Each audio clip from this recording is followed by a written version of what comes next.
Hey, what's up, team? This is Eddie Gray. Welcome to Resources for the Modern Creative, where we help you become a better producer. And today we're talking about Spotify. One of the biggest streaming partners in this day has just changed their guidelines. They're now recommending that everybody submit music at -14 LUFS. Let me show you why this is important.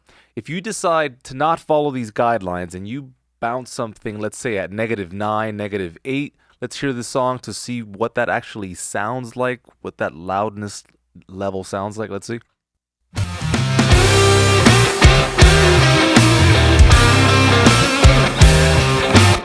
Okay, so we hear the overall presentation. It sounds okay. I've taken this into RX, which is another isotope product, and you can see that the overall integrated loudness here is at -9.1 LUFS. So their guideline at Spotify is -14. So we simply have to do the math and work backwards in order to bring this down to -14. So that's 9, 10, 11, 12, 13, 14. So that's 5 decibels. All right, so we're going to go ahead and render this. All right, so we have the initialized state, which is the original. Again, check it out here. And if you don't use the guidelines and work with the system, Spotify is going to turn down your song to this level. Check it out.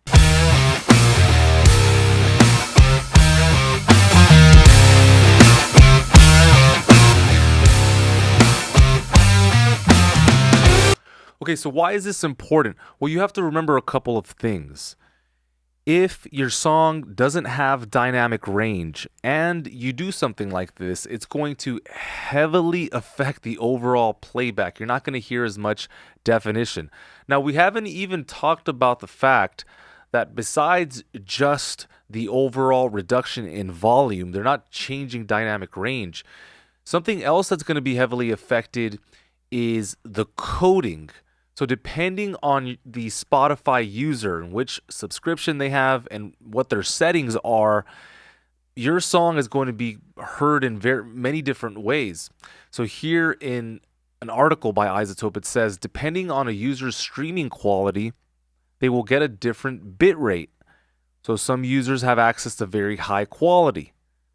High is 160 kilobytes per second, and then normal is 96. The higher the bit rate, the less information is going to be lost. And so if you turn in a song that's already too loud and then they bring it down, you're not going to have dynamic range. And then when it goes through this process, you're also going to lose information depending on how loud your track is and where your peak level is. Why? Because when a song is encoded into Spotify's OGG Vorbis, its peak sample level will change. And when it changes, it's going to increase, and hence you're going to have more audible distortion in your tracks.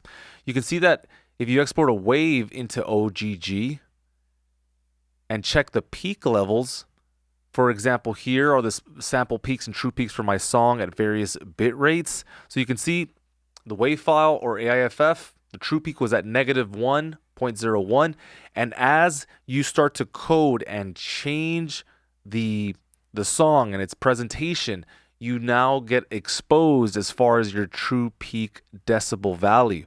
Right at 96, the true peak went up to 1.31 decibels. So let me show you that in my system here. I took a song and I exported the same track that was at -9 LUFS. All right.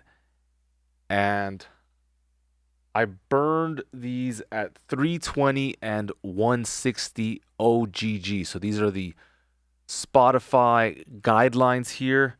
And I'm going to bring up what they call the waveform statistics. And so this first track, it's calculating and looks like -9.1 is the LUFS. All right, the true peak is at -0.91. When I go over to 320, let's see if that remains true. No, now it's at -0.70. So you can see that we're losing the battle in true peak. And why is this important? Well, if people play this back in a high fidelity system, or as it gets transmuted into new codings, it's going to lose viable information. So we're at negative 0.94 to start.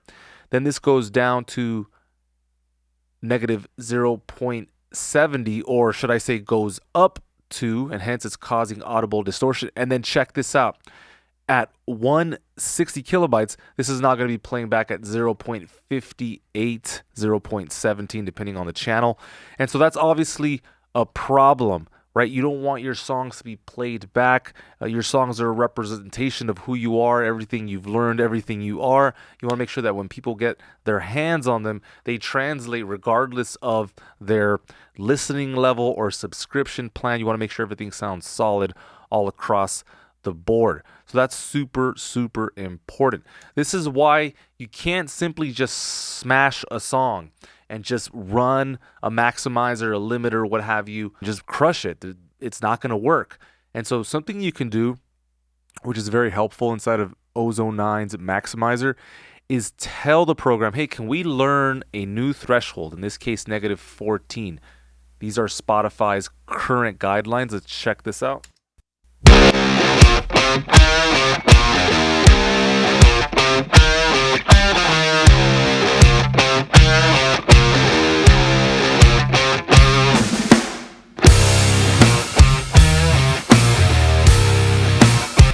All right, so you could see that because of the machine learning, it set my threshold to negative 0.9, and now this is a better overall choice. Now, I do want to point something out, and that is, if you decide to break the rules, let me at least show you how to break them. And the reason I'm saying this is because this has now become a choice. It just depends. Do you want your song to sound edgy or not?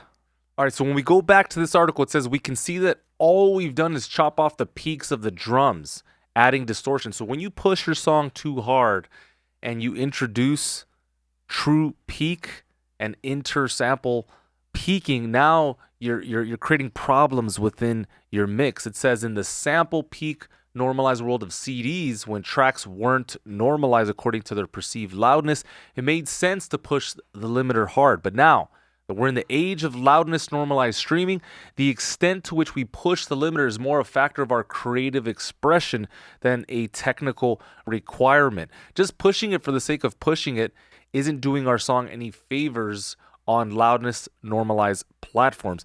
So if you're gonna push something, know why you're doing it and what the purpose is.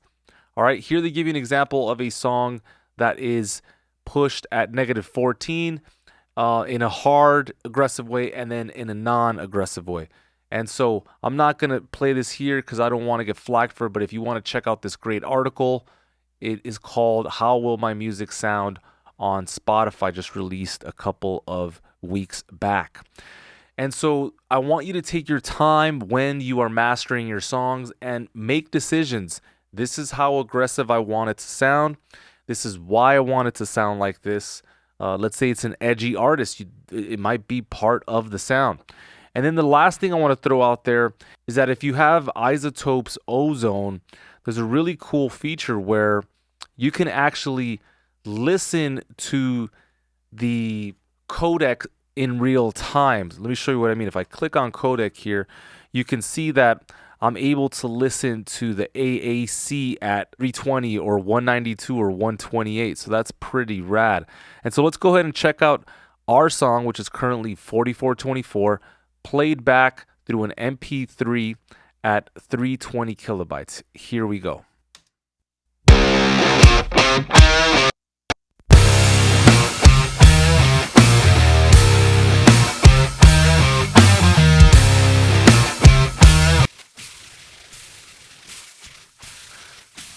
So when I solo the artifacts, you're listening to the noise that's being introduced. Let me bring this down to 192. Let's see what this sounds like.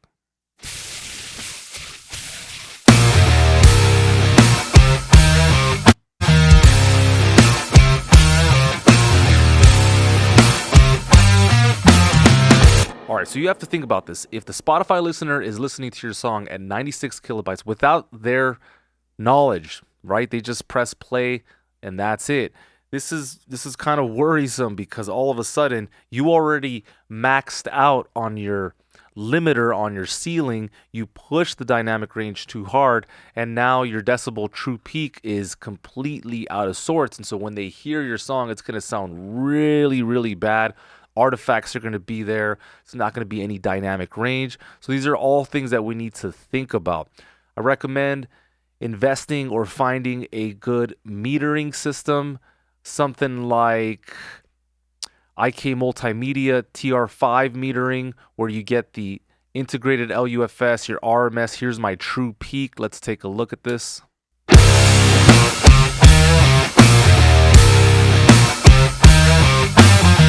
Right, so if my true peak is at -0, all I have to do is go into the specific tool, maybe bring down the ceiling a little bit more. Let's see if that helps out.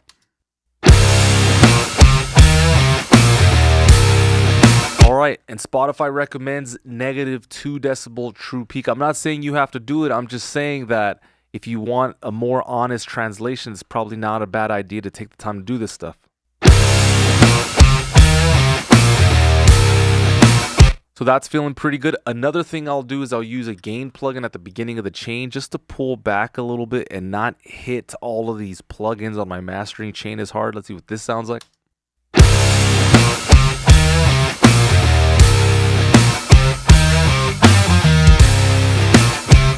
So this is pretty cool. Now my loudness units is at -11. We know that Spotify wants -14, so let's play with that.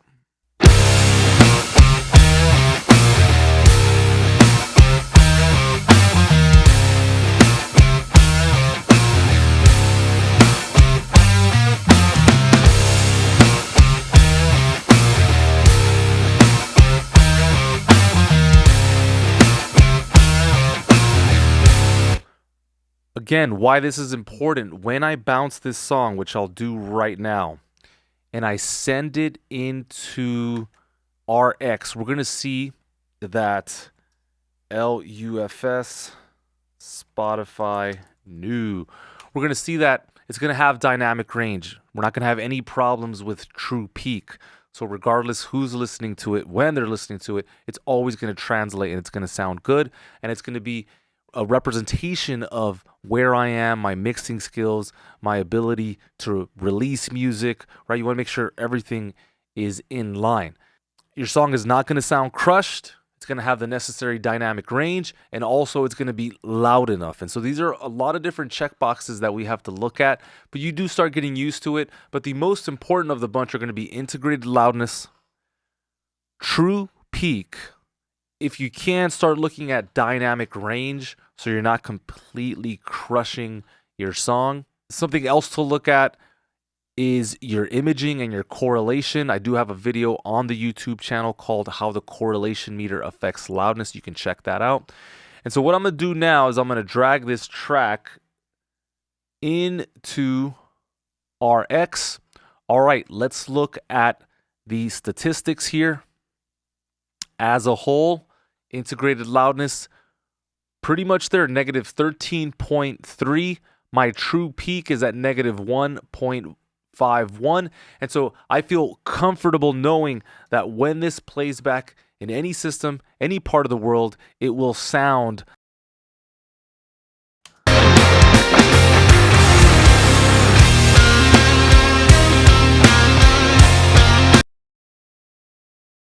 so let's compare that.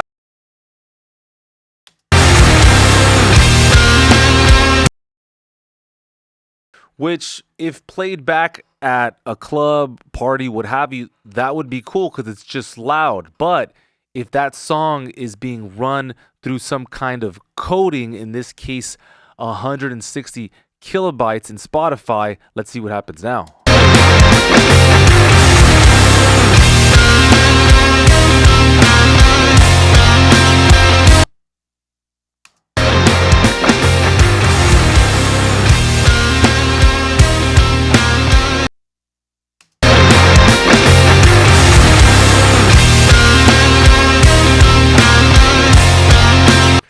So you can hear on this version, it's very brittle, it's very high-endy. Sure, I can hear all the transients, but you can imagine what this is going to sound like out of a phone, out of an iPad, or some kind of laptop or something. This here is going to sound good in any system. It's going to translate across hi-fi, lo-fi. It's just going to work. So the next time you are mastering a track and you really want to start paying attention to how to do this right, do it the best way possible, start paying attention to integrated loudness, your decibel, true peak, and your dynamic range, and that should get you there, my good friends. Thank you so much for watching. As a reminder, we do have 10 free Logic courses coming out in the next week. If you are interested in signing up for those, the link is in the description below. Thank you so much for watching. Appreciate the support, all the love that I'm seeing out there. I want you guys to stay up, stay happy, stay focused on what you want as always, and remember to keep your frequency high. I'll see you guys later. Cheers.